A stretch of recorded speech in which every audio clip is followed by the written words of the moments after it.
les entrailles de CKRL, voici les geeks contre Attaque!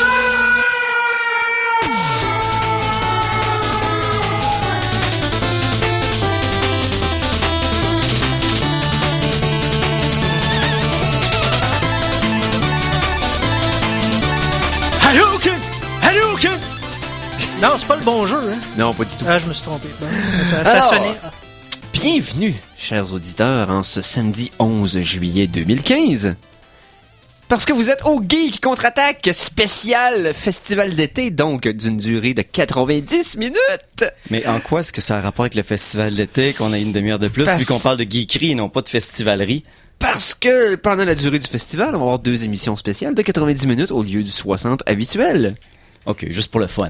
Juste pour le fun. Ok, donc, ça va. Je peux vivre avec ça. Vous venez d'entendre ma voix, Éric Lajoie, à l'animation cette semaine. Mais bien entendu, vous venez d'entendre aussi la voix de de mon co-animateur légendaire, Simon Boucher. Salut, mister! Bonjour, bonjour. Je suis en train de tenter de vaincre la machine. Oui. Parce que soit la singularité est arrivée, soit l'iPad de Simon a décidé d'autrement. Donc, à la mise en onde, le non moins unique, Mikey G. Non moins unique et non moins dompteur de machine lui-même, mais je suis en train de prendre le dessus, mesdames, messieurs. Excellent. Donc, on se bat contre la machine aujourd'hui. On a sûrement quelques nouvelles à vous parler. C'est passé des choses cette semaine, bien sûr. Ben oui. Pour apprécier les meilleures sources d'informations, vous devez vous exposer au pire. Voici la Geektualité. Oui, la pire source d'information sur l'univers geek qui est à portée de vos mains. Donc, Simon. Moi, je commencerais. Tu commences? Hey, Mikey! Ouais, non, c'est parce que j'ai vu la bande-annonce d'une série qui va en plaire à plus d'un, j'en suis persuadé. La série Ash contre Evil Dead. Oui, la bande-annonce est sortie cette semaine. La bande-annonce est sortie cette semaine. Vous savez, quand Ash se prépare à la bataille, il y a tout le temps une espèce de montage serré en gros plan d'objets quelconques qui manipule pour ramasser sa gear, tout ça. Ben, il l'a fait dans la première séquence de cette bande-annonce, sauf qu'après, on voit qu'il est en train d'ajuster sa gaine.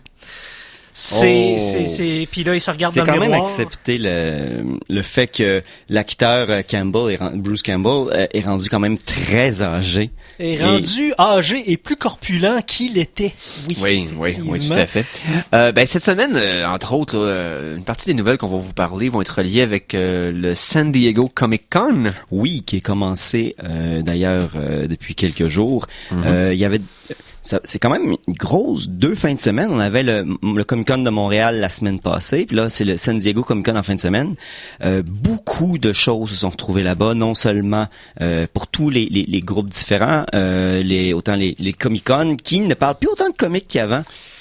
Non, c'est sûr, mais reste que... je vous dirais... Il y a Marvel qui a sauté son tour cette année. Ils n'auront pas de gros panels au Comic-Con. Par contre, il y avait déjà d'autres promesses d'annonces. Je veux dire, par exemple, Star Wars, épisode 7. Donc, Abrams est sur place avec des membres de son équipe. Ils nous ont présenté une nouvelle bande-annonce avec un peu des making-of, entre gros guillemets, du film qui s'en vient en décembre. Et ce qu'on a vu, c'est beaucoup de maquillage, de costumes et d'effets spéciaux pratiques plutôt que générés par ordinateur, ce qui me rassure. Je savais déjà qu'elle en utilisait beaucoup, mais de voir ça à l'œuvre, ça m'a enlevé un poids qui était pas vraiment là sur mes épaules, mais qui est encore moins là. Parce que depuis le début, c'est un petit peu ce que lui a déclaré, il voulait revenir aux sources. Et puis non seulement avec le petit vidéo que je crois qu'on a déjà mis partagé sur notre page Facebook, mais déjà avec le petit vidéo, c'est vraiment l'épreuve que les promesses qu'on se fait donner depuis que la nouvelle guerre des étoiles a été annoncée, qu'effectivement, ils vont être tenus. Puis oui, c'est un retour aux sources que... même il y a eu ils ont réuni les 3 acteurs originaux de la trilogie pour une discussion. C'est vraiment, ils viennent me chercher de la bonne manière. C'est difficile à dire le contraire. Ça va être, on va être excités comme des fillettes au mois de décembre. Ça va être assez capoté. Ça va probablement être j'ose prévoir, là, je lance ça dans les airs, là, que l'émission des Geeks Contre-Attaque qui va suivre la sortie de Star Wars épisode 7 risque d'être assez frénétique, pour ne pas dire complètement hyperactive. Elle va contenir assez de pourcentage de sabres laser et de X-Wing et de TIE Ouais, Fighter. et de cris aigus de gars beaucoup trop vieux pour faire des cris aigus. Donc ça va être... Ça va être limite malaisant. Ouais, limite. Ouais. Autre chose? Oui, ben ce qui est le fun avec le Comic-Con, c'est qu'il y a plein de jouets, puis de grements, puis de trucs cool qui sont en exposition là-bas. Une chose que j'ai vu passer, puis que là on parle de Star Wars, mais tu sais, moi je suis un peu bipolaire, fait que je suis un gros fan de Star Trek aussi. Ben oui. Ils ont fait ils ont sorti un tricordeur Bluetooth. Donc qu'est-ce que c'est? C'est un scan 3D du tricorder dans la série originale, qui était le petit appareil qui servait pour scanner n'importe quoi, autant pour pouvoir de la communication que pour pouvoir dire dans cette roche il y a 30% de fer, ou bien cet homme est mort, Jim. Donc, ou cette femme de couleur bizarre peut être accouplée avec Kirk. Non, il va être tout. Ah, ok, c'est beau. Kirk n'a jamais pris le temps de vérifier. Il y avait son tricordeur interne. Oui. Il y a une prise universelle. Mais celui-ci est quand même universel, il est Bluetooth, et malheureusement, la seule chose qu'il fait, c'est que c'est un récepteur. Dans le fond, c'est comme une oreillette Bluetooth, mais un tricordeur que tu peux ouvrir puis parler comme si tu étais dans la série originale. Et cela ne te coûtera que 150$. Donc, pour toutes ces fonctionnalités, ça vaut tellement la peine. C'est cher être tricky. Un tricorder, c'est-tu comme un iPhone médical? On pourrait dire ça, mais c'est parce que le problème, c'est que maintenant, l'iPhone, ben, les téléphones intelligents en général font de tout. Donc, c'est pas... Tu peux faire des analyses sanguines avec ton téléphone intelligent maintenant. Vous voyez que les applications de santé, tu peux suivre plein de choses sur ta santé. Maintenant même avec les gyroscopes dans les appareils tels que l'Apple Watch et ces choses-là, c'est capable de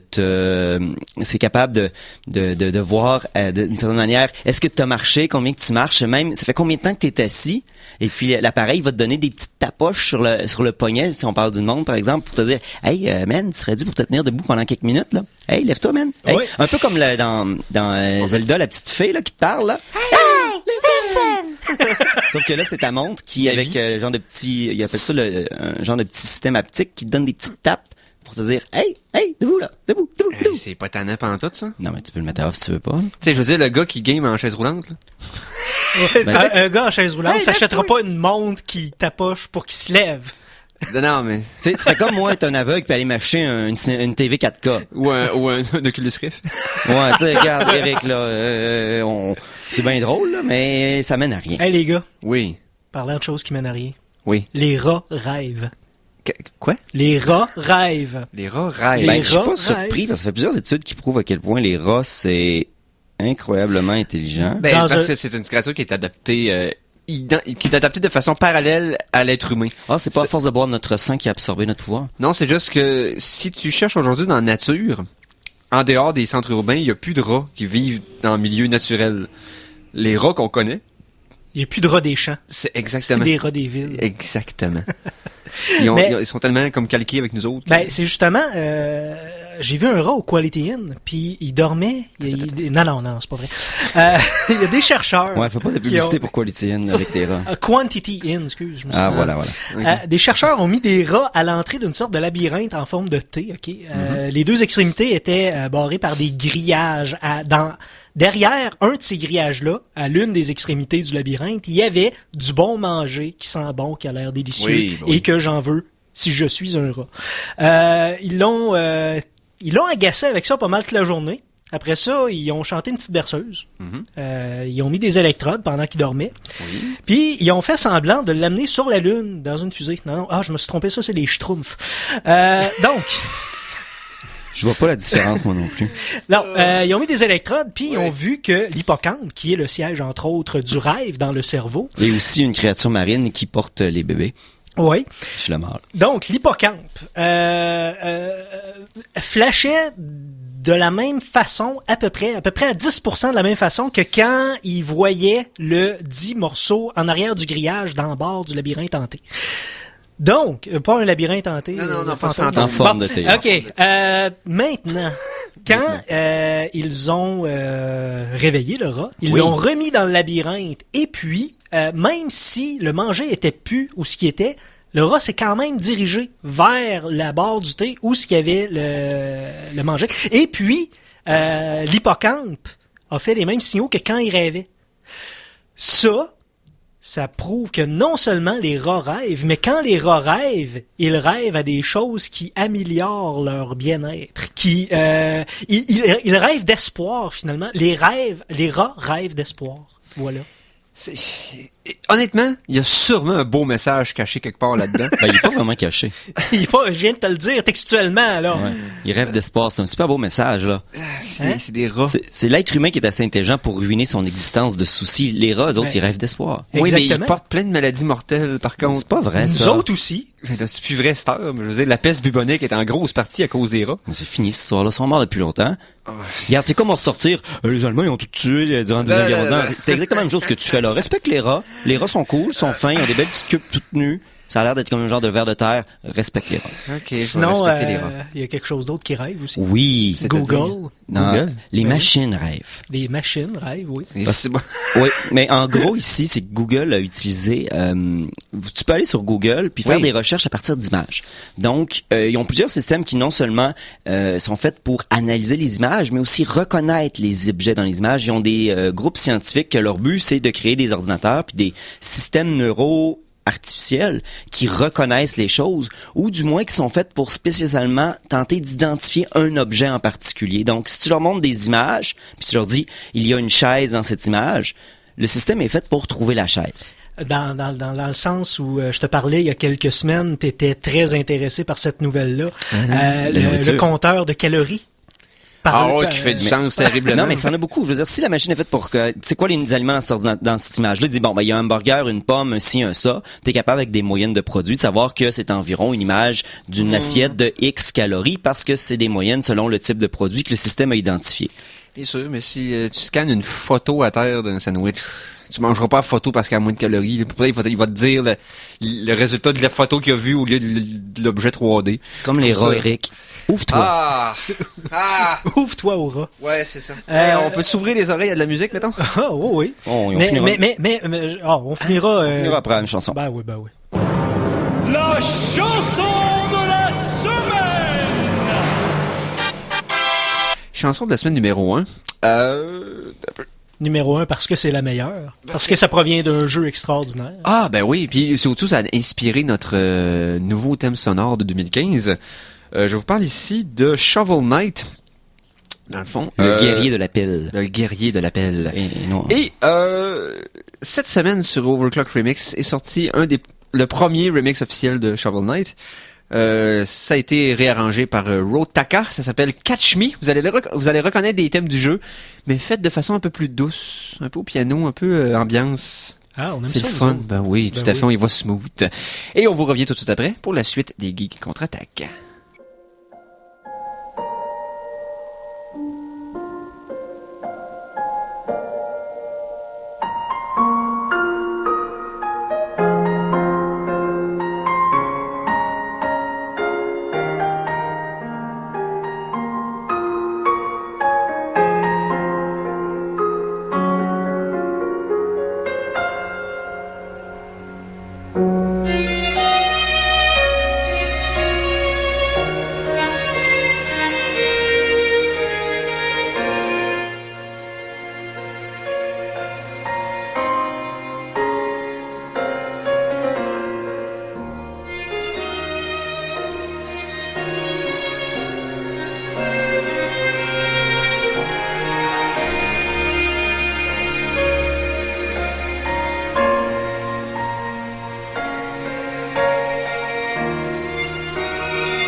Alors, on vient d'entendre Catch Me du réarrangeur Rotaka. Ça, c'est disponible sur overclockremix.org tout à fait gratuitement. C'est tiré de la bande sonore de Shovel Knight que je suggère à tous ceux qui ont une nostalgie de Megaman et de DuckTales. Il est écœurant. Notre nouveau thème sonore est là-dessus, donc ben du plaisir. Et tu crois qu'on l'appelle le chevalier de la pelle? Parce que quand tu sauves la princesse, tu roules une pelle. Ah, je pensais qu'il répondait toujours à l'appel. Alors, tu vois, il y a plein d'explications pourquoi ce jeu-là s'appelle comme ça. Oui, donc, ok, voilà. Donc, avant la pause musicale, on entrait dans un sujet relativement trippant, donc, expliquez-moi de façon plus adéquate, pas adéquate, plus approfondie, oui. C'est ça que je voulais dire. Comment ça que Google rêve? Oui, essaie de pas nous faire glisser en montrant ta haine des systèmes qui sont capables d'analyser des photos de nourriture. Non, c'est pas de la haine, c'est un doute raisonnable que vous voulez pas voir parce que vous êtes trop épatés comme des naïfs. OK? C'est pas de la haine. Puis il y a un nom quand même assez cool sur cette technique-là de reconnaissance de reconnaissance d'images. Oui. Ils appellent ça l'inceptionnisme. Oh. Donc, en gros, le système fait que tu peux demander, donc, soit de identifier des objets dans l'image ou dans cette image, il y a tel objet et trouve-le. Ils ont pris ces systèmes-là et puis ils ont lâché complètement lousse, un peu à la manière que quand toi tu regardes des nuages, puis tu cherches des formes, tu vas en trouver. Oui. Donc, le système, lui, tu lui montres une image, mettons, de n'importe quoi, mettons, d'enfant qui court dans un champ, puis tu lui dis, c'est plein de chaises. Le système va trouver toutes les formes possibles qui pourraient s'apparenter à une chaise parce que tu lui dis trouve que des chaises, ce n'est que des chaises dans cette image-là. Et il va surimposer et tordre l'image pour voir les chaises qu'il doit voir. Il va jouer avec les contrastes de couleurs, il va jouer avec les petites fines lignes qu'on s'attarde pas nécessairement. Et en cherchant dans toute sa base de données d'images de chaises par comparaison, va surimposer ça dans l'image pour dire, regardez, il y a cette chaise-là. C'est comme s'il avait vu une photo dans une autre photo. C'est comme si tu joues à Où est Charlie? Ouais. Et puis tu dis que tout le monde est Charlie. Puis fait que là, le système dessine le visage de Charlie sur tous les autres visages. OK. J'ai vu quelques photos, c'est assez... c'est prenant. Ça peut ressembler un peu les images 3D qu'il y avait dans les années 90, que tu devais te tordre les yeux pour voir quelque chose. Ouais. Ça ressemble un peu à ça parce que plus tu le pousses fort, plus il va sortir des formes étranges de n'importe quoi. Et puis c'est vraiment, eux, ils ont laissé l'algorithme tout seul sur des images puis ils se sont rendus compte que ils interprétaient toujours les dernières recherches qu'il y avait eu. Donc, c'est un peu comme le sommeil, quand tu rêves, tu ressors des choses qui étaient dans ta mémoire. Exactement. Toutes les images que ton cerveau génère, c'est de l'information qu'il a stockée dans ta mémoire, puis qu'il va chercher, puis qu'il les place ensemble comme une mosaïque. Donc, je comprends la référence avec le fait que Google rêve. Puis ces images-là, c'est con, là, mais sur un mur, là, à quelques pieds de large, là, je passerais des heures à regarder ça. Oui. Les petits détails de proche, pis tout ça, c'est assez captivant. Ça fait quoi, une dizaine de jours que c'est rendu au domaine public, ouais, c'est ça, domaine public. Il y a des gens qui se sont tellement amusés avec ça. Non seulement ils ont poussé la machine jusqu'à en faire analyser des gifs. Des GIFs, je veux dire. OK, ouais, des images animées. Oui, ça donne des résultats tellement épeurants, trippy. Il y a quelqu'un qui a pris un extrait du film Peur et dégoût à Las Vegas. Oui, entre autres. La scène où ce qu'il voit son jeune lui durant un trip de stupéfiants et ils ont surimposé le système qui est en train de trouver des images. Oh. Ça rend ça complètement... C'était déjà psychédélique, c'est comme si tu mets un filtre de psychédélisme sur le psychédélique lui-même. C'est comme une découverte équivalente à la découverte des screensavers fractales des années fin 90, début 2000, puis tout le monde se mettait à checker ça, à écouter de la musique, puis que wow! Effectivement. Une image qui me revient en tête que j'arrête pas c'est que quand tu vois quelqu'un parler à travers Google Deep Dream, tu vois un œil apparaître dans la bouche quand la bouche est assez ouverte. C'est comme... La forme ressemble à un œil. Lui, il va chercher une photo d'œil. C'était peur. Hein? Donc, le projet est maintenant rendu, comme tu dis, open source. Ils ont donné les instructions comment l'installer. Mais même les gens qui sont calés en programmation disent que l'installer soi-même, c'est très avancé. Ça prend des connaissances de Python puis de choses comme ça. Donc, si vous êtes hardcore... Python, le P-Y-T-H-O-N. Pour que personne pense qu'il faut connaître les boutons. Là. Non, il faut connaître... Oui, c'est ça. IPython Notebook. Ouais. Donc, si vous maîtrisez bien les gros serpents, vous pouvez tenter d'aller... ou les langages de programmation, vous pouvez tenter d'aller installer ça vous-même et passer ça sur les photos des gens que vous vous aimez ou détestez? Hey, parlant de serpent, il y a eu un robot serpent il y a quelques mois là, qui avait été créé pour aller dans le réacteur numéro 1 de Fukushima. Pour aller voir, entre autres, pour aller analyser le tout, puis voir s'il y avait encore des combustibles qui pouvaient être sauvés, aller vérifier le niveau de toxicité parce que c'est, oui, on le sait, létal pour les humains, mais à quel point ça peut être nettoyé, tout ça. Le serpent, malheureusement, le petit robot serpent, il a resté pris. Il a resté pris dans une craque, en dessous d'une porte. Bref, ils n'ont pas été capables de le faire bouger de là. Donc, ils ont fait ce que tout bon scientifique voulait faire. Des explosifs. Non. Ils ont juste trouvé la solution dans ils ont décidé de faire un robot scorpion, finalement. Comme dans Fallout New Vegas. Dans Old World Blues, il y a des robots scorpions qui explosent quand t'es dessus. Et des rats scorpions robots. Hein? Ouais, c'est ça. C'est des robots scorpions qu'ils appellent. Dr. Mobius. Puis... c'est ça. Là, on est rendu avec des rats scorpions parce que lui a été dans le réacteur numéro 2 de Fukushima. Il est sorti irradié, oui. C'est ça. Ce qu'il y a de spécial, c'est qu'il est quand même capable de toffer, parce que c'est vraiment beaucoup de radiation qu'il y a là. Oui. Il est quand même capable de toffer 10 heures à l'intérieur. Okay. Pourquoi un scorpion? C'est tout simplement pour la queue qui peut aller voir dans les crevasses en avant du robot. OK, c'est une queue caméra. Queue caméra lumière LED. Donc, elle peut aller voir dans les profondeurs où le scorpion peut pas aller tomber parce qu'il se briserait, mais il peut aller voir, prendre des photos, prendre des images de tout ça, voir les combustibles qui restent intacts, puis analyser tout ça. Donc, par exemple, cette queue-là, c'est une excellente opportunité manquée d'avoir installé un rayon laser, mais bon. Ce n'est que partie remise. Oui, peut-être qu'il va ressortir avec un laser vu qu'il est irradié, personne ne le sait. Hey! Parlant de rayon laser. Oui. Un super pouvoir que je suis certain que vous ne vous doutiez pas que Cyclops a. Cyclops dans les X-Men, bien sûr. Cyclops dans les X-Men. Ils n'ont pas les créatures mystiques. Non. C'est une force incroyable / une espèce de toffitude du coup, mais surhumaine. Ouais, il y a un coup surhumain, ce gars-là. Il y a un coup indestructible. Il y a un coup indestructible. Parce que techniquement, tout le recul des impacts qu'il va faire, qui détruisent des objets, il est tout absorbé par son coup. Fait que techniquement, il devrait se casser le cou à chaque fois qu'il ouvre les yeux. Envoie son rayon sur quelque chose de plus gros que lui, ce qui est pas le cas. Donc, il y a les muscles du cou très développés. Exactement. Bon, c'est... Hey, on vient de passer du coq à l'âne. Oui, mais on va retourner au robot, ça vous dérange pas? Oui. OK. Récemment, il y a une équipe américaine qui fabrique des gros robots. J'ai le nom ici. Megabots Incorporés, bien sûr.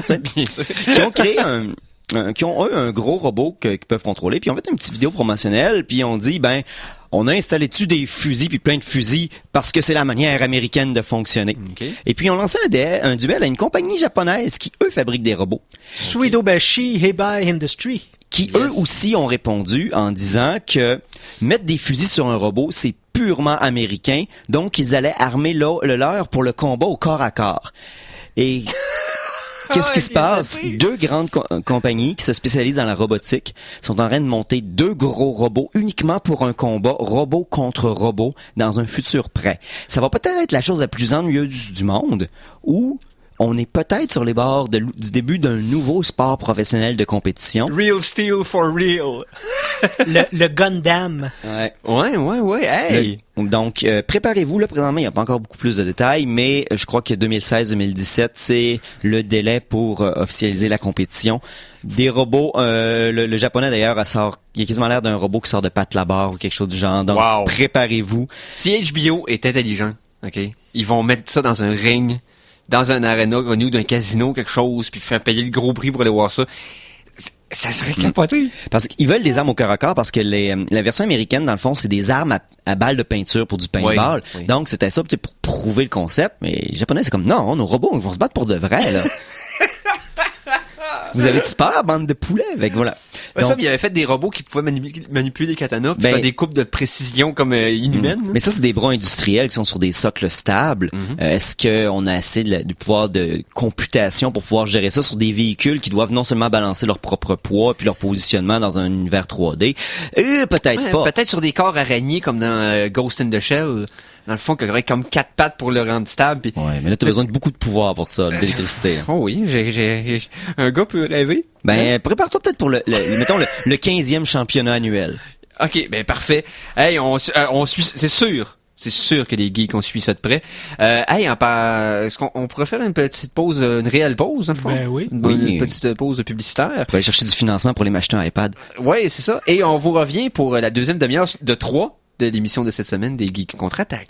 Alors attention, ici c'est François Pérusse et ce que vous écoutez en ce moment, c'est les Geeks Contre-Attaque. Fait que, watch out. À CKRL 89,1.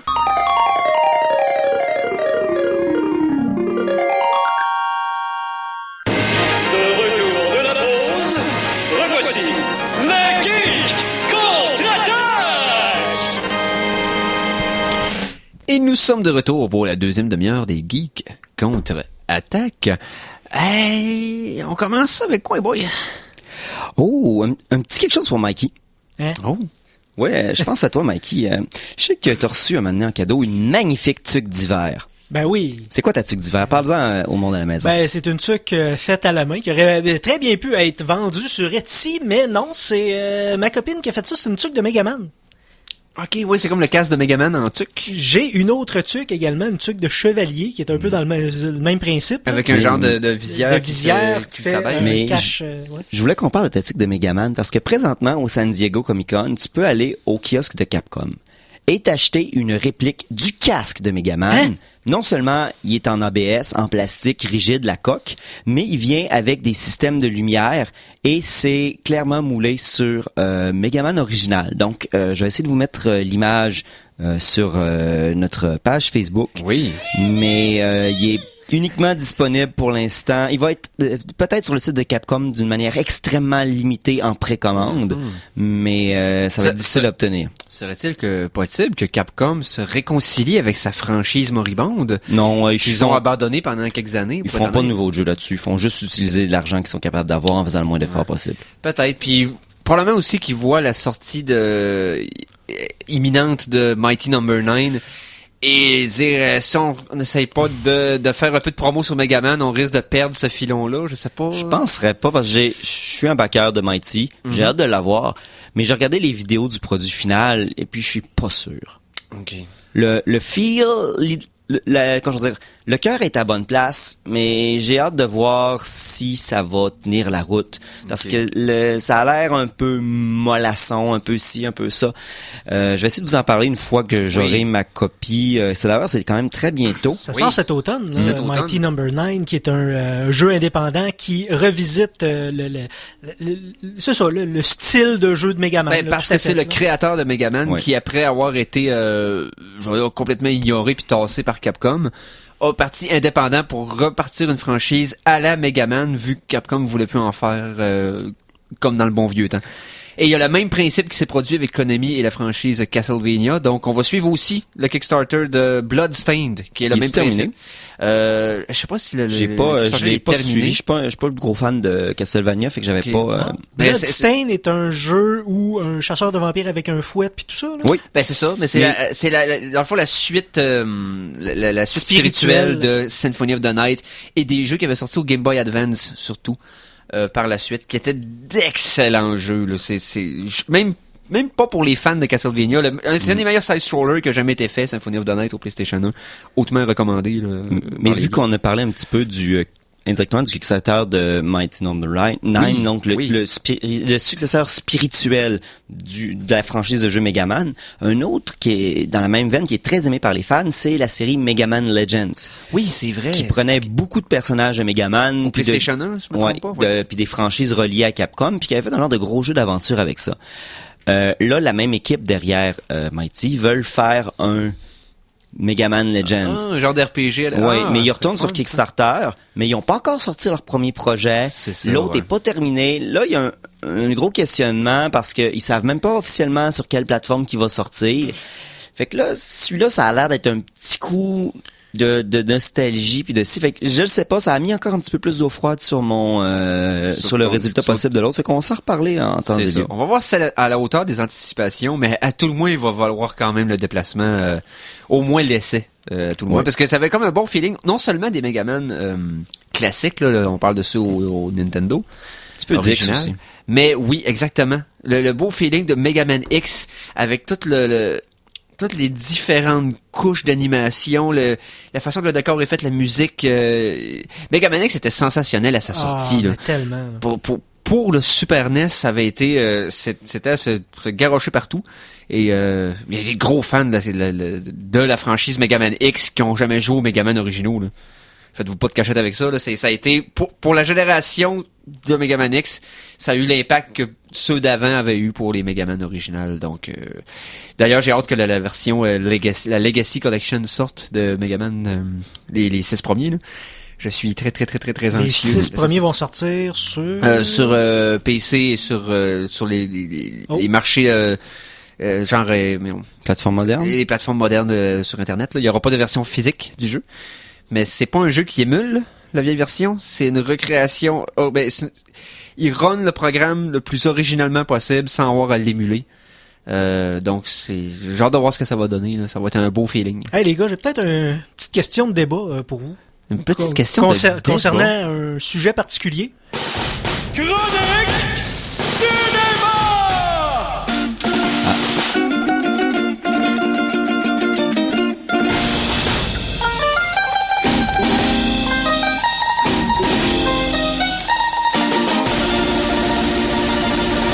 Ça fait à peu près 2 semaines que on voit au compte-gouttes des images de plus en plus fréquentes en fait de décors, costumes et ou coupes de cheveux aberrantes. Du film de Hello Kitty qui s'en vient. C'est ça, Hello Kitty contre les fantômes. Non, mais il y a effectivement un film d'Hello Kitty qui s'en vient.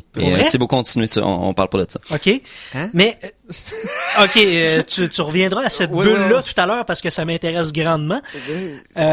Quoique. Mais je me disais, avec est-ce que vous trouvez ça surexposé? Est-ce que vous trouvez ça surfait d'amener au compte-gouttes des éléments d'une franchise telle que Ghostbusters qui revient? Parce que c'est de ça dont je parle en ce moment. Est-ce que vous trouvez ça trop de bombarder les fans ou les fans à en devenir de cette franchise-là avec des images qui ramènent à la franchise originale des années 80 qui, pour essayer justement de mousser les ventes, mais de ça beaucoup de temps avant la sortie. Qu'est-ce que vous dites? Qu'est-ce que vous dites de ça? Je vais pointer quelque chose ici. Star Wars épisode 7. Ils ont présenté une pré-bande-annonce quasiment 1 an et demi, 2 ans avant la sortie. C'est un autre exemple, ça. C'est ça. C'est rendu le nouveau système. Les films sont tellement dispendieux à produire qu'ils doivent... c'est pas juste dans les jeux. Ton meilleur marketing, c'est du bouche à oreille Internet, du partage d'informations. La mercantilisation de l'anticipation. C'est ça. Et donc, si tu veux avoir un petit 2 minutes à Entertainment Tonight, ça vaut plus rien. Surtout pour ces genres de films-là. Ce qu'il faut, c'est que le monde en parle puis soit engagé avec la franchise, avec le concept du film qui s'en vient des mois, si pas des années à l'avance. Est-ce que c'est trop? Probablement que oui, mais présentement, c'est le système qui marche. Puis, si tu veux mon avis à moi de mon côté, par rapport à cette franchise-là de Ghostbusters, faut pas oublier que l'annonce d'un casting complètement féminin de Ghostbusters est du fait que c'est pas une suite, mais bien un redémarrage de la franchise, mais avec des femmes au lieu des hommes. Il y avait beaucoup de fans de la série originale qui ont comme été un petit peu... qui ont pas pris la nouvelle de façon super positive. Et je m'attends à ce qu'il y ait à se bâtir un nouvel auditoire pour ce film-là. Qui vont essayer d'aller chercher les nostalgiques, qui vont quand même aller le voir par curiosité. Mais s'ils veulent que le film rapporte autant qu'ils voudraient qu'il rapporte, faut qu'ils construisent de rien un nouvel auditoire pour ce film-là. Mettre le focus sur le fait que c'est un cast féminin, puis d'essayer de l'amener de façon positive, d'amener les objets un peu un à la suite de l'autre, pour que Ghostbusters revienne dans l'actualité de la culture populaire. Mais est-ce que ça va marcher? Je le souhaite pas de malheur, j'adore cette franchise-là. Mais en même temps, je sais pas. Moi, ce qui me tente là-dedans, c'est que peu importe ce qui arrive, il y a un second nouveau film de Ghostbusters, de Chasseurs de fantômes qui s'en vient. Oui. Cette fois-ci avec des hommes qui vont reprendre l'histoire. Donc, c'est quelque chose de nouveau. C'est aussi un reboot. C'est exactement la même chose. Et puis, même si ce film-là est 50 fois moins bon, c'est lui qui va faire de l'argent. je suis prêt à engager là-dessus. Ben, ça va dépendre beaucoup des résultats du premier, dans le fond, du premier remake qui va sortir. À partir de là, est-ce que ça va créer un genre de courant d'engouement qui va comme donner un élan à l'autre, ou au contraire, son insuccès critique et ou commercial va faire en sorte que l'autre va dire bon, on va aller voir ce que l'autre nous donne, et le monde va comme faire un switch. L'autre va avoir beaucoup moins de travail à se vendre comme film que l'autre, puis même si potentiellement à date il y a absolument rien, autant pour la personne pour le script que les actrices qui ont choisi, c'est parce que tout le monde se dit hey, c'est toutes des comédiennes des shows d'humour. Ouais, mais Ghostbusters c'est des humoristes aussi. Exactement, c'est la même chose, c'était quasiment le casting de Saturday Night Live au complet. Ben oui. Et du côté des femmes, on s'entend que Kristen Wiig et Melissa McCarthy ont un gros un gros momentum depuis quelques années dans le cinéma américain, dans le cinéma populaire. Melissa McCarthy, toutes les comédies qu'elle fait depuis 3 ans, c'est des hits, c'est des succès qui se repayent tout seuls. Donc, eux, il y a même une des filles qui a les cheveux de Egon dans le dessin animé, là. Justement. Pas du film, le dessin animé. Pour revenir à, comme le disait si bien Eric, la mercantilisation de l'anticipation. Ouais. Si je vous mets en contexte et l'image de ces femmes Ghostbusters-là avec les cheveux comme on les sait à l'image de la bande dessinée, qu'est-ce qui aurait arrivé, vous pensez, si ça avait amené un tollé de protestation de la part des internautes? Ça aurait fait comme le Suicide Squad. Ah, comme le Joker de Jared Leto.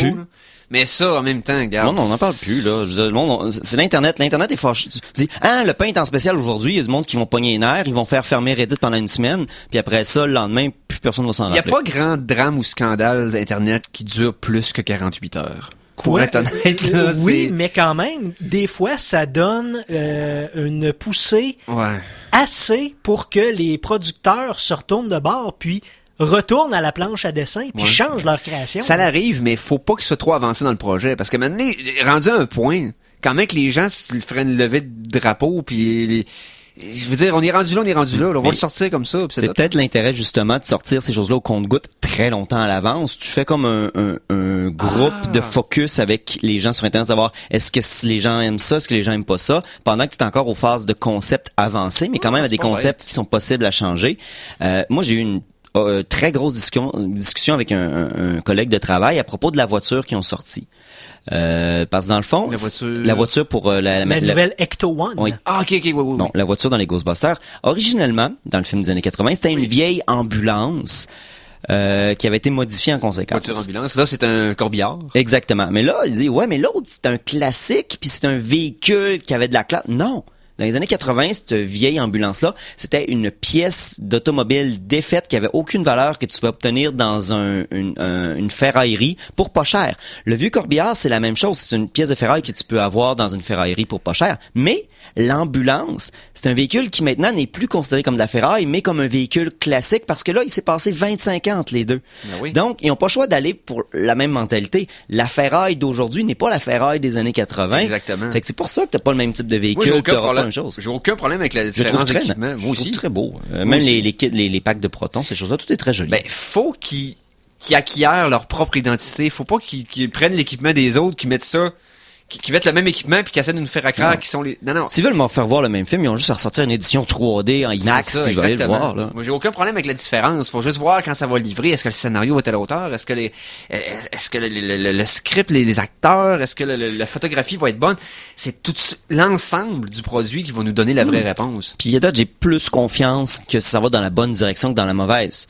Fait que autant qu'il y a beaucoup de gens sur Internet qui lèvent leur voix, je pense le projet a pas l'air d'être en danger, fait que je comprends pas, là. Il y a des films qui ont eu l'air d'être en danger, beaucoup plus que ça, puis que personne n'a rien dit, mais c'est une autre franchise. Le jour qu'ils vont refaire les Indiana Jones avec un nouvel acteur, Harrison Ford, parce que là, les rumeurs disent que ça s'en vient, peut-être Chris Pratt, peut-être quelqu'un d'autre, je sais pas, je m'en fous à ce point-ci, mais quand c'était supposé être Shia LaBeouf qui prend le flambeau après le 4, tu sais, c'est rendu là, c'est là que les gens vont se poser plus de questions, mais là, dès que tu touches au film culte, la réponse est irrationnelle. Ça donne jamais des discussions intéressantes. J'ai un cri du cœur à faire à tous les fanboys d'Internet par rapport à justement ce sujet-là. Quand il y a quelque chose, quand il y a un nouveau produit qui sort d'une franchise que vous adorez depuis des années, gardez un mince positivisme, même si vous êtes comme, comment je vous dirais, inquiet ou que vous êtes pas sûr que le résultat va être bon. Si vous aimez la franchise, vous souhaitez pas qu'elle flop. Vous souhaitez que ça marche. Fait que, soyez déçus une fois que le produit va être devant vous, que vous l'appréciez, faites comme non, j'aime pas ça. Parce que de dire que quelque chose est pas bon avant de l'avoir vu, c'est comme de regarder la photo d'une bouffe puis de dire ce que ça goûte avant de l'avoir mangé. Ou regarder une photo d'une bouffe puis dire combien de calories qu'il y a avant de l'avoir mangé. Exemple fictif, là. Donc, c'est pour ça que je dis, attendez de le voir. C'est pour ça que Suicide Squad, j'étais moins aberré par les images préliminaires de Jared Leto en Joker. Je veux voir ce que ça va donner avec les caméras, avec l'éclairage, avec les lignes. Ben, concernant Ghostbusters, on va pouvoir le faire à partir, apparemment, du 22 juillet 2016. Yes. Quand même un an. Hey, on y va-tu en deuxième pause musicale? Ben oui. La chanson de la semaine 2! Alors, chanson de la semaine numéro 2.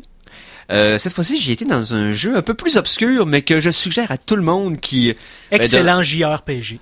Oui, qui ont un PlayStation 2 fonctionnel ou une façon de l'émuler. Ou un PlayStation 3 qui est juste PlayStation 2. Exactement. Ou un pacte avec Satan. Exactement. Donc, c'est un jeu de rôle japonais un peu semi-RPG standard, semi-stratégie. Okay?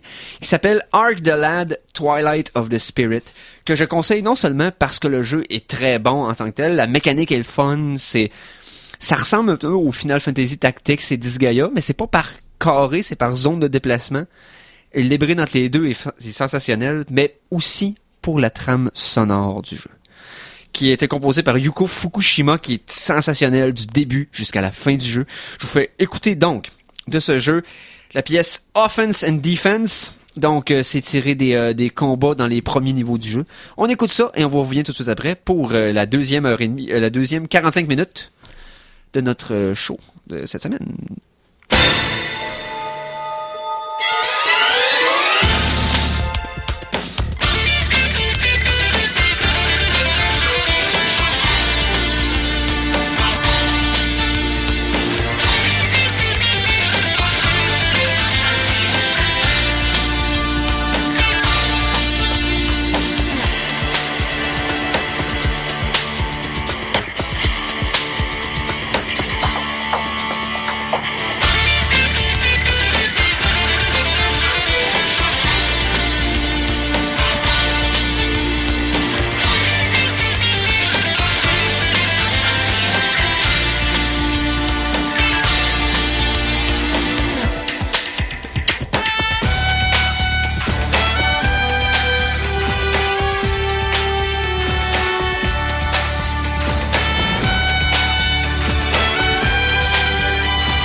Wow.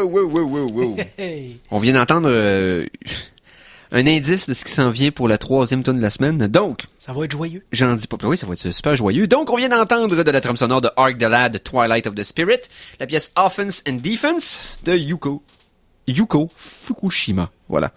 Qui a son nom de famille. Aucun lien de parenté avec le réacteur. Non, aucun. C'est ce que j'essayais de faire comme lien maladroitement. Merci, Mikey, de ton. Pas de problème. De ta compétence. Donc. Parlant de compétences, je vais te partir quelque chose. Ah ouais? Ben ouais. Ok. Parce que t'as toujours un petit creux. Les Geeks Contre-Attaque sont fiers de te présenter leur soupe minestrone pour le cerveau. Chronique en vrac! Donc, ça vous rappelle, c'est pour ceux qui ont fait le jeu au complet, ça vous rappelle peut-être des souvenirs de Stanley Parable, la pièce qui jouait en background. J'ai pas encore fait. T'as pas encore fait? Hey. Tu peux me juger. Non, y a pas de problème. Il est jamais trop tard pour Stanley Parable. Ok. Je pensais qu'il est jamais trop tard pour me juger, mais c'est bon. C'est aussi vrai. Donc, on a un petit peu de nouvelles par-ci par-là. Oui, tantôt, j'ai comme mis mon pied monstrueux dans la porte de votre santé mentale en vous parlant d'un film qui s'en venait. Et je ne niaisais pas. Il y a effectivement et la prochaine est pour toi, mon ami Laetitia, qui n'écoute pas l'émission présentement. Il y aura un film basé sur juste une propriété intellectuelle qui n'a pas vraiment autre chose que faire du merchandising. On parle bien sûr de Hello Kitty. Une compagnie japonaise a déclaré que en 2019, le film sera distribué aux États-Unis par leur sous-compagnie de distribution de choses que le seul but est de vendre des affaires avec le logo Hello Kitty dessus. Il y aura de l'amitié, il y aura des rires, il y aura du plaisir. Il y aura de l'anorexie aussi. Pas nécessairement. Mais là, Hello Kitty, il n'y a pas de bouche. Ouais, non, mais c'est parce que Hello Kitty, elle boit par osmose. Elle met ses pattes dans de l'eau avec des nutriments, puis là, il y a des transferts par l'osmose, là, puis oui. C'est le premier chat-plante qui ne respire que par le nez. Effectivement. Bon, okay. Mais oui, donc, il y a des fortes chances que ça se passe à Londres, parce que selon sa page Facebook, Hello Kitty, elle vit à Londres et elle collectionne les poissons rouges. J'en sais beaucoup trop à cause de cet article. Si vous voulez un bel élément de comparaison, j'y souhaite le même succès que Garfield. Ou Grumpy Cat. Hey, il y a trop de mauvais films de chats, hein. Ouais, ah, quelle surprise! Hein? Je l'avais dit, il n'y a pas de potentiel avec des films de chats. Ben non. Hein? Non, c'est correct. Faut pas que je laisse mon aversion de la race féline venir nuire au cinéma en général. Donc, je me rétracte. Je vais vous donner un petit peu de plaisir dans ce cas-là. Parfait. Pour les quand même millions de personnes qui suivent encore, contrairement à ce que vous direz, les Simpsons, non, ce n'est pas mort, ça continue. Plusieurs semaines, on avait annoncé que Harry Shearer, qui fait la voix de plein de personnages, Monsieur Burns, Smithers, Flanders, etc., E-Bird, je fais comme ça, Otto, bon, il était supposé partir de l'émission. Finalement, ils ont probablement dû lui offrir un sac avec assez de symboles de dollars dessus pour qu'il change d'idée. Pour vrai? Oui. Oui, il revient, dans le fond. Ils ont fait... Parce qu'il aurait fallu qu'il engage beaucoup de monde pour remplacer seulement M. Shearer. Ben oui. Et là, il va revenir. Je veux dire, c'est pas comme s'il pouvait trouver une gig, entre guillemets, plus payante que ça à court terme. Non, c'est ça. Fait que aussi bien mordre la balle et continuer à encaisser ces gigantesques chèques avec beaucoup de zéros. Ouais. Non, ben c'est une bonne nouvelle pour les fans. J'ai jamais été ben fan de comédie musicale. Qu'est-ce que tu me proposerais, Simon? Oh, tu veux vraiment que je te propose une comédie musicale? Ben, j'aimerais ça, aimer ça, mais ça n'a jamais donné. Même pas Dr. Horrible. J'ai pas encore osé regarder ça. Tu disais que c'était pas bon? Ben, j'ai écouté, bon. j'ai pas réussi à embarquer. J'ai écouté comme 5 minutes, puis sing along, bon. Non, Dr. Horrible, faut que tu prennes le temps d'absorber, mais c'est du Whedon à 100%. Là. OK. Fait que puis c'est Nathan Fillion dans le rôle du capitaine Hammer qui est hilarant. Mais comédie musicale, ça dépend. De mon côté, je te dirais, si tu connais les South Park, t'es déjà un petit peu à l'aise avec ça. Je veux dire, autant Team America World Police que South Park le film sont en quelque part des comédies musicales. J'avoue. Sinon, il y a sur South Park, les créateurs ont commencé avec une comédie musicale. Oui, Cannibal the Musical. Un film de cannibalisme et de comédie musicale. C'est très, très, très, très drôle et les tunes sont étrangement accrocheuses. Mais si t'as besoin d'une comédie musicale qui comporte des martinis, qui comporte des voitures rapides, qui comporte des femmes puissantes et torrides et un espion international qui travaille pour le MI6, Là, vous demandez tous ce que je m'en vais avec mes indices extrêmement pas clairs. Ouais. Archer, la comédie musicale. OSS 117. La comédie musicale, non. Il y a des... Présentement, ils sont en train de travailler à préparer une comédie musicale de James Bond. Bien sûr, ça va être fait dans les règles de l'art. On parle Broadway. Ah oui, bien sûr. Oui. 2017-2018.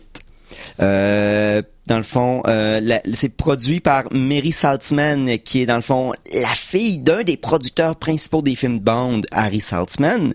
Et présentement, il n'y a pas beaucoup de détails, mais les règles légales et puis les distributions de droits ont l'air de fonctionner. Fait que si le script est à la hauteur, vous pourrez aller voir. Je veux dire.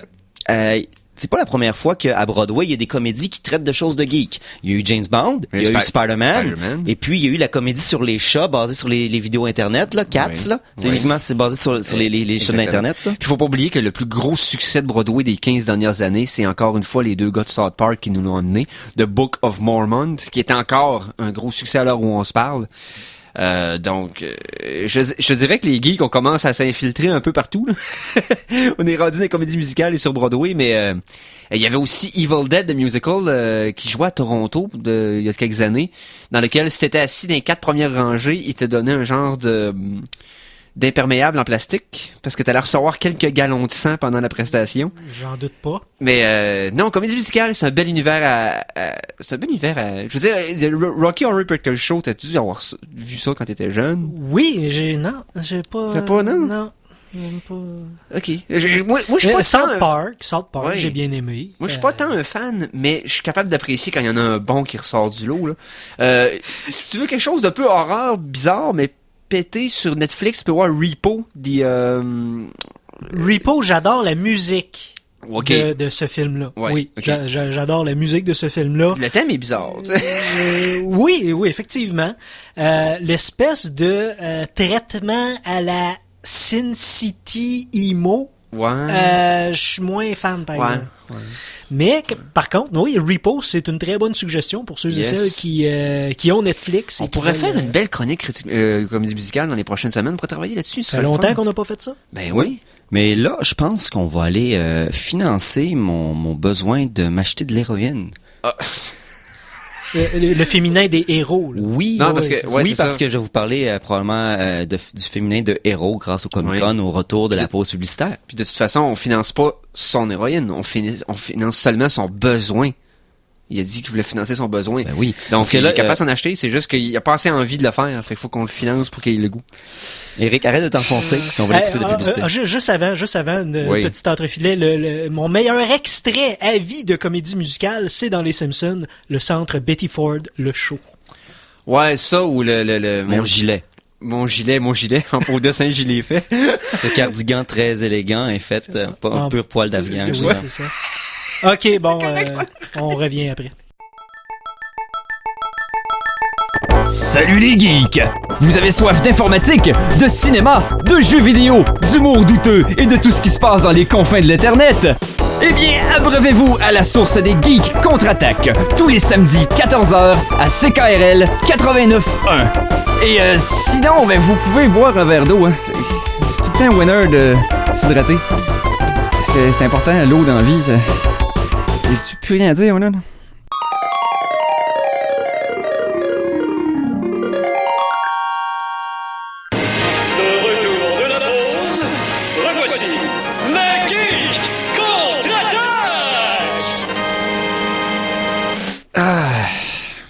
On parlait de quoi déjà? Ah oui, de Transformers pendant la pause.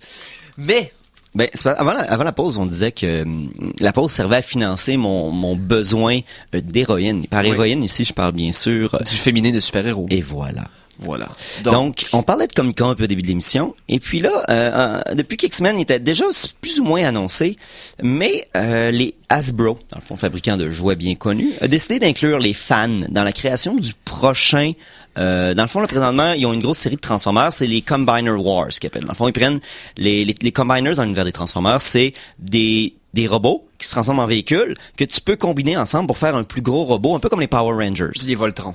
Exactement. Ouais. Bon, c'est le même principe, là, un gestalt qu'on appelle une création de plusieurs robots combinés dans un plus gros robot. Donc, ils ont demandé aux fans, qu'est-ce que vous voulez? c'est quoi que vous voulez comme personnage? Ils ont fait des gros sondages, des choses comme ça. Les fans ont voté pour le genre, le style, tout ça. Donc, ils ont donc créé Victorion, dont ça c'est le nom du robot combiné, qui a été annoncé au Comic-Con, qui est un amalgame de Transformers féminins rouge et turquoise. Premièrement, c'est le premier combiner, donc plusieurs robots qui se combinent ensemble, qui ont toutes la même couleur. Dans les autres kits, à part les Constructicons qui ont des couleurs de construction, mais les autres, souvent, c'est plein de couleurs mélangées parce que c'est plein de véhicules mélangés. Fait que là, ils fit un peu trop. Fait que ça a comme... rouge et turquoise. C'est moi où ça fait Noël pâle. C'est Noël délavé. C'est vieille pochette d'un vinyle de Noël que t'as laissé dans la fenêtre d'un magasin de musique pendant 3 ans. Ah, ben oui. C'est bon vieux DVD usagés qui ont plus la couleur originale. Pour, bien sûr, vu que les Transformers, c'est une série qui n'a pas du tout de problème avec l'inclusion des femmes dans leur univers. Parce que, bien sûr, les robots étant tous de style masculin parce que il y a pas de genre dans les Transformers, sauf qu'ils ont éventuellement amener des femmes dans cet univers-là en faisant ce que j'appelle le principe de la Schtroumpfette. Les femmes sont la création d'une force maléfique qui les a créées pour amener l'homme vers le péché. Ah non, excusez, c'est la Bible qui a inventé ça. Mais Peyo et les Transformers ont utilisé la même formule, c'est horrible. Donc, c'est un robot géant qui se combine pour faire des robots géants qui portent des talons hauts. Puis c'est des méchantes. Non, c'est des bonnes. C'est des bonnes? C'est des bonnes. C'est Victorion, il y a la victoire. Ah, OK. Ouais. Donc, c'était probablement... Achetez-le pas. Ouais. Honnêtement, achetez-le pas, c'est tout. Quand t'as dit la compagnie Hasbro, j'ai failli spécifier ne veut pas dire frère de fesses. Oh, je ne m'avancerai pas là-dessus. Mais c'est ça. Et je ne me reculerai pas là-dessus. Non, en fait, même stationnaire, c'est pas une bonne idée. Donc... J'ai encore plein de petites grenailles, tout dépendamment de vos désirs. Est-ce qu'on parle de chauves-souris? On parle de chauves-souris? Est-ce qu'on parle... On pourrait parler de plantes carnivores. OK. Lequel des deux tu préfères? Commence par les chauves-souris. OK. Non, on va parler des deux en même temps. OK. Parce que vous savez que l'évolution dans les plantes et dans les animaux, souvent, c'est fait pour de la spécialisation. Donc, une plante et un animal vont apprendre à vivre ensemble dans une sorte de synergie. Il y a un type de plante carnivore qui est dans la nature de Bornéo, qui est faite d'une manière à être une sorte de hamac à chauve-souris. Elle est faite pour attirer, les chauves-souris vont venir s'accrocher sur elle en leur donnant des produits sucrés, des choses comme ça pour l'attirer. Okay. Et puis, qu'est-ce que ça fait? La plante carnivore, elle, ça fait que la chauve-souris s'accroche, elle se nourrit. Pendant ce temps-là, la chauve-souris, elle défèque à l'intérieur d'une sorte de coupole de la plante carnivore. Et la putréfaction des déjections et du guano de chauve-souris va attirer les insectes dont la plante se nourrit. Wow! Et on parle d'une relation complexe, là. Honnêtement, sur Facebook, il n'y a pas de terme pour dire in a relationship qui sert en réalité à partager des excréments pour attirer des insectes. Il n'y a pas ça, j'ai essayé. C'est compliqué. Ouais, c'est compliqué. Donc, la Nepenthes emlesiana, pardonnez-moi la prononciation, j'ai probablement fait une erreur dans son nom, est une plante qui attire les gens à utiliser. Dans le fond, c'est la toilette portable des chauves-souris. Bon, je vous dirais que ça va rendre le prochain film de Batman et Poison Ivy relativement intéressant. Je suis la nuit, j'ai de la douleur, juste moi faire un Golden Shower. Oh, ok. J'ai dû faire ça, moi, bien envoyé, Maître Lajoie. Ok, donc...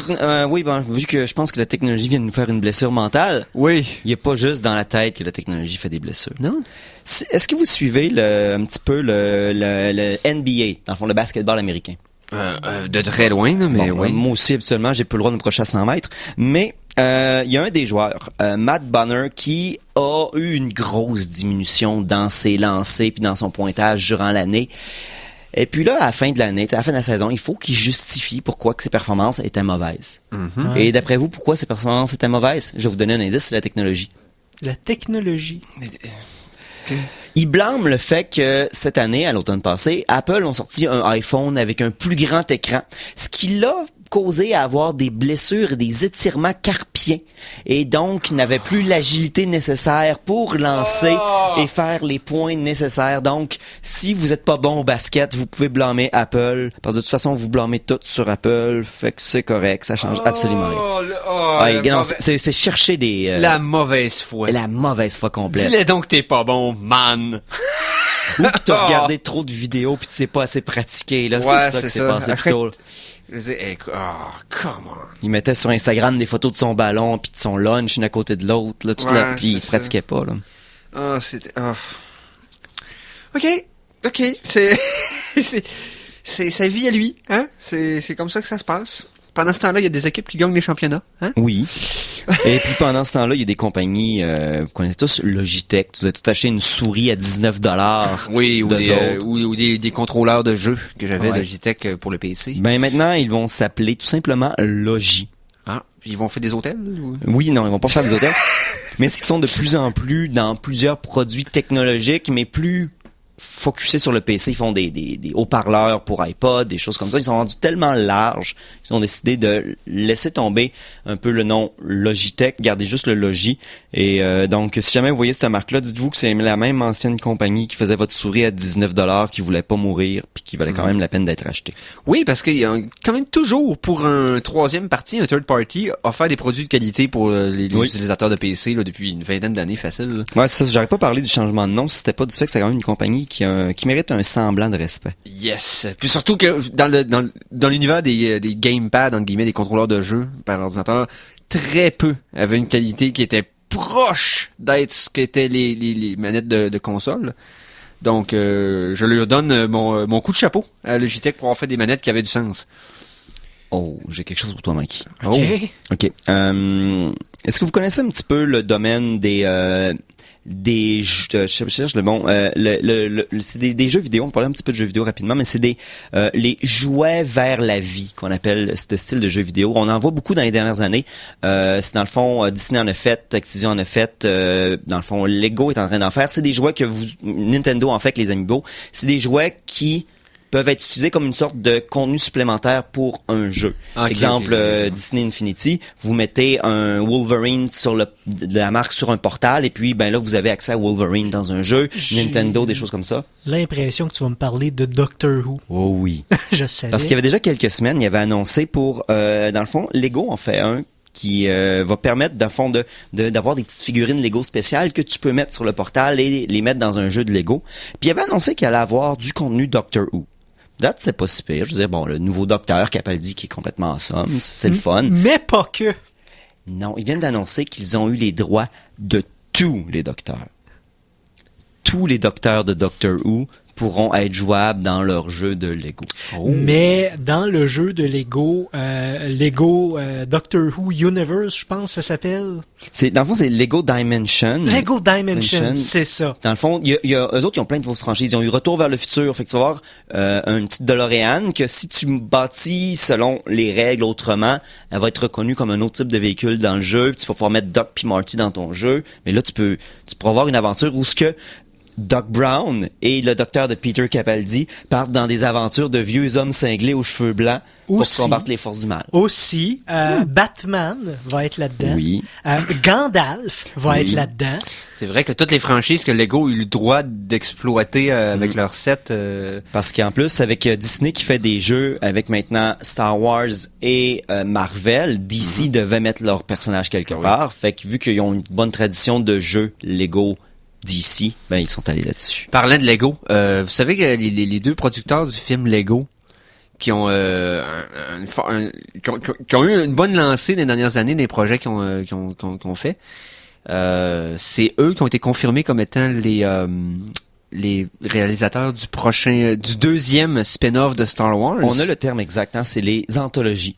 La trilogie régulière, puis les entre-deux, c'est les anthologies Star Wars, donc c'est des films. Exactement. Le premier Rogue One va être l'équipe qui allait chercher les plans de l'Étoile Noire, et Vador, on en parlait tout à l'heure. Une histoire de pilote. Le deuxième anthologie qui va être après l'épisode 8 va se passer dans la jeune vie trépidante d'un jeune Han Solo. Oui. Et va être produit par les deux mêmes messieurs qui nous ont pondu le projet du film Lego. Chris Miller puis Phil Lord. Exactement. Et les gens... On peut avoir une petite anticipation le fun parce qu'ils ont le don de prendre des idées qui sont weird et en faire un produit qui est totalement facile à consommer. Qui fait du sens en lui-même, même s'il provient d'une prémisse qui est complètement absurde. J'ai vraiment hâte de voir ce que ça va donner. Vraiment hâte. Moi aussi. Moi aussi. Mais tu sais, des fois, tu dis, là, ils vont chercher des gens qui écrivent des scripts un peu fous pour faire des films le fun. Mais qu'est-ce que tu fais si, mettons, t'as une propriété intellectuelle le fun, puis tu décides d'aller te chercher des gens qui écrivent des films qui sont quand même intellectuels et méta? Ici, je vous parle bien sûr parce que je n'avais parlé brièvement, mais on a qui va écrire et diriger le film de Monopoly. Ouais. Parce que oui, il y a un film de Monopoly. Ouais. Et on parle bien sûr à la personne qui a écrit Gattaca et le show Truman. Donc, pas des films que j'associe personnellement avec Monopoly. Non. Mais probablement qu'en prison, tu vas avoir des tests génétiques pour Mais de prouver très bons, que d'excellents scripts et Oui. des films sensationnels. c'est des films numéro 1, mais Oui. Monopoly. On verra. Hein? Ah, il parlait de prémices bizarres. On pourrait passer à la 3e tune de la semaine. On a-tu notre thème de la chanson thème? Oui. Eh, fait longtemps que je l'ai pas entendu. Chanson de la semaine. Oh, que je m'ennuyais, qui est intense. J'en ai perdu le poil de bras tellement c'est puissant. Chanson de... Si on parle de prémices complètement ridicules dans un produit qui est totalement le fun à consommer, ceux qui ont joué à Katamari Damacy vont comprendre qu'est-ce que j'ai dit. Gamassi, ouais. Voilà. Damacy. Katamari Damacy. Donc, bref, ceux qui ont joué à ce jeu-là et à la franchise que suivi comprennent ce que je veux dire par là. Donc, C'est Katamari... Hein, oui? Hein? faites rouler une petite boule pour ramasser des objets le plus possible. C'est ça, c'est que les petits objets vont s'adhérer à ta boule. Puis plus que ta boule grossit en accumulant des objets comme une boule de neige, plus qu'elle peut coller des gros objets. À la fin, tu peux rouler la terre. Ouais. Des continents, puis des... Au Ok. début, c'est juste des punaises. C'est très drôle. On pense que c'est malade, ce jeu-là. Donc, Katamari Damacy. Un remix qui est disponible sur Overclock Remix, bien sûr, du réarrangeur DDR Kirby. Ça s'appelle Love Everlasting. Et ça, c'est si Katamari Damacy était sorti sur les consoles 8 bits. Donc, on écoute ça et on vous revient tout de suite après pour la finale de cette version 90 minutes des Geeks contre-attaque. Oh oui.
Oh oui. Yes, on vient d'entendre De la musique. De la musique tirée du jeu Katamari Damacy. C'est la pièce Love Everlasting du remixeur DDR Kirby. C'est disponible gratuitement, bien entendu, sur overclocksremix.org. Dis de même. On va continuer de parler un petit peu de Grenaille du Comic-Con. Ouais, c'est ça, parce qu'il nous reste un hard de 6 minutes, là, Oui. 5-6 minutes. Ce qui est le fun avec le Comic-Con, c'est que chaque année, il y a des jouets exclusifs. C'est oui, des c'est jouets vrai, que c'est vous vrai. pouvez uniquement acheter lors du Comic-Con parce que c'est des éditions extrêmement limitées. Il y a plusieurs séries qui en font souvent. Ici, Star Trek, c'est pas complètement en dehors du commun, mais là, présentement, il y a des figures, il y a un set de figurines classiques de Star Trek qui est présentement disponible au Comic-Con. Oh, exclusif, là, qu'on peut pas avoir ailleurs. Tu peux pas l'avoir ailleurs. C'est basé sur un des films les plus classiques, Star Trek 4. Wrath of Khan. Oh, le 4! Oui, le 4. Qui vont sur la Terre, là, qui reculent dans le temps. en Oui, faisant le tour du exactement. soleil, là. Oui. Ça fait plein de sens, ça. Oui, c'est Ok. un film de deux des personnages les plus importants du film. Là, c'est Spock puis Mecha, il est déguisé Ben, en humain. T'as pas vraiment tort là-dessus. Spock qui est indirectement dans une des figurines. Je parle ici, bien sûr, de George puis Gracie, les baleines. Hein? Oui, Attends. Les baleines de Star Trek 4.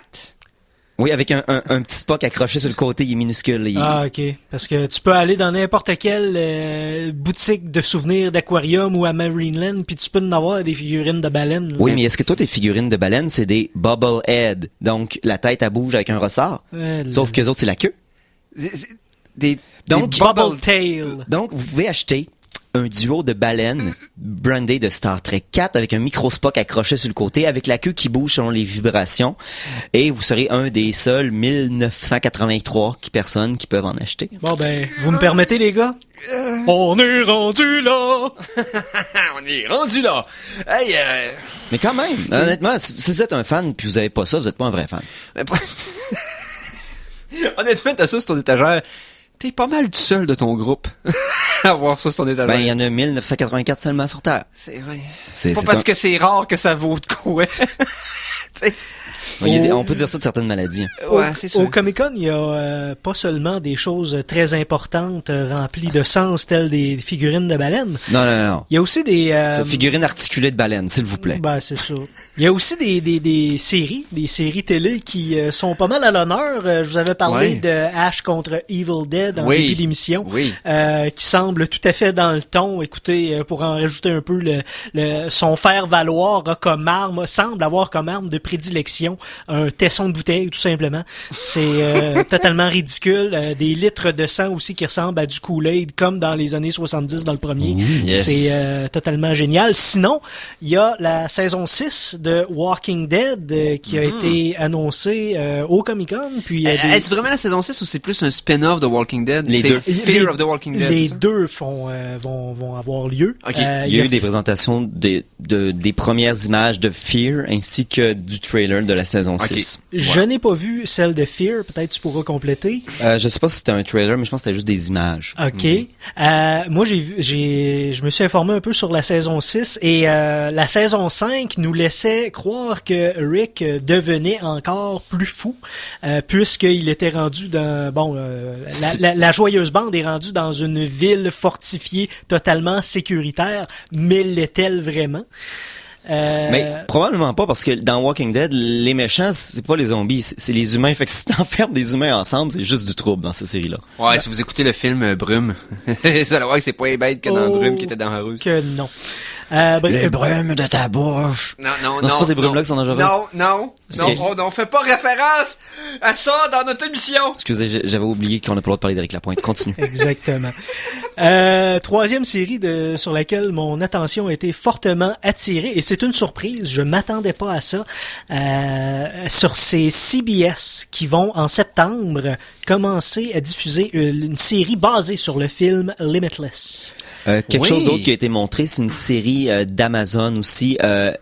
C'est King of the High Castle. C'est dans le fond basé sur un livre où c'est de l'histoire alternative où l'Allemagne nazie a gagné la Deuxième Guerre J'ai mondiale. entendu parler du livre. Ouais, le livre est très bon, mais c'est qu'est-ce qui se passe en Amérique dans une époque post-guerre gagnée par les Allemands. C'est ça. Mettons, en 2015, mais que les Allemands ont gagné. OK. Fait que ça te donne un 60 ans, c'est que les nazis ont eu le dessus. Ça donne un univers parallèle assez trippant. Mais je suis pas sûr que l'époque est un peu plus ancienne que ça quand même, parce que c'est quand même un vieux livre, ouais, mais... c'est peut-être 80 ou 90. Mais pour revenir à Limitless, j'avais été surpris du film que j'avais pas d'attente. Ça avait l'air d'un véhicule standard pour un acteur qui était dans une bonne lancée. C'est-à-dire Bradley Cooper dans cet exemple-là. Oui. Mais non, le film était bon. Il prend les raisons pour lesquelles Lucy était ridicule et les revire comme un bas pour rendre ça plus sensé dans Limitless, que j'avais adoré. Donc une série télé, je suis intrigué. Le premier épisode a été soumis aux journalistes et il y a des journalistes qui ont analysé le tout. Ça semble très bien réalisé. L'histoire, c'est en fait un slacker, là, un gars qui était sa grosse réalisation, ça a été un band de bar, c'est un musicien à la base. Et un fainéant, on va dire. Un fainéant, c'est ça, exactement. Qui finalement arrive dans une impasse parce que son père est sur le point de décéder. Il se dit bon, je veux pas que mon père ait la dernière image de moi comme un gars qui a jamais rien fait de sa vie. Donc il va se chercher un emploi à temps partiel à la bourse et c'est là que tout commence. Il se familiarise avec la THX, TXZ, en tout cas c'est le nom de la drogue. des consonnes qui se prononcent mal une en avant. Une drogue qui stimule les pouvoirs cervicaux. Exactement, tu as accès à 100% de tes cellules cérébrales et sauf que c'est une drogue, donc ça a un effet de sevrage quand même assez puissant. Et c'est la série joue là-dessus avec une espèce d'intrigue policière, le FBI qui court après, tout ça. Donc non, j'ai hâte de voir ça. Une autre série qui a été annoncée basée sur un film. Cette fois-ci, on parle du film Minority Report avec Tom Cruise. Vous vous rappelez, dans le fond, ils sont capables de voir les crimes qui s'en viennent. Les pré-crimes. C'est ça. La première épisode a été montré aux journalistes, puis à date, ils se posent la question si c'est une comédie. OK. Oh, c'est pas une bonne nouvelle, ça. Part pas bien. Ça part pas bien. Ben, parlant de choses qui partent pas bien, on pourrait dire de choses qui partent bien. C'est-à-dire la fin de notre émission. La fin de notre émission. Et c'est le jour 3 du Festival d'été de Québec. Et pour l'occasion, Tania Beaumont vous convie à son rendez-vous C'est dans le sac qui a lieu tout de suite après la pause publicitaire. Yes. Alors voilà. Donc, c'est maintenant la fin d'un 90 minutes bien rempli. Alors, merci Simon. Hey, merci Eric. C'était le fun. Oui. Hey, on a parlé longtemps. Et Michel. Ben oui, Mikey. Ben, on va remercier Michel aussi. Oui. Michel Monette qui s'en vient. Oui, et puis Mikey G qui quitte. Ben exactement. Yes. C'est la transition des Michel. Et je remercie surtout toi, mon cher auditeur, auditrice. Mais là au pluriel, s'il te plaît. Mais toi, public, qui nous écoute, merci d'être là tout le temps et de nous avoir suivi une demi-heure de plus malgré les dommages inhérents au cerveau que ça peut apporter. Donc, on se revoit la semaine prochaine pour un autre 90 minutes. D'ici là, salut les geeks!